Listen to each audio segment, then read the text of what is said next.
السلام علیکم سامعین، آج کی ویڈیو مرکزی خیال پر بنائی جا رہی ہے۔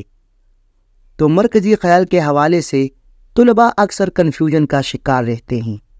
طلباء کا کنسیپٹ کلیئر نہیں ہوتا تو اکثر مرکزی خیال کی بجائے سبق کا تعارف یا سبق کا خلاصہ لکھتے ہیں۔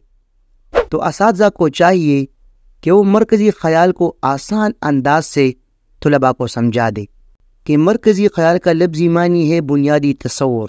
تو مرکزی خیال سے مراد کسی بھی نظم یا نثر پارے کا بنیادی تصور ہے۔ کوئی شاعر یا ادیب جس تصور کو بنیاد بنا کر نظم یا نثر پارہ لکھتا ہے اس تصور کو مرکزی خیال کہتے ہیں۔ مرکزی خیال میں سبق کے اخلاقی اور نصیحت کردہ پہلو کو مد نظر رکھنا چاہیے۔ واضح رہے کہ مرکزی خیال مختصر اور جامع ہونا چاہیے۔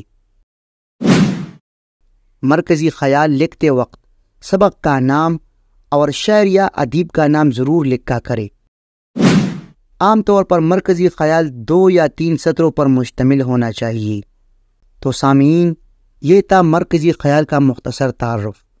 تو ہمارے ساتھ جڑے رہیے اور اردو زبان کو سیکھے اور سکھاتے رہیں۔ اللہ حافظ۔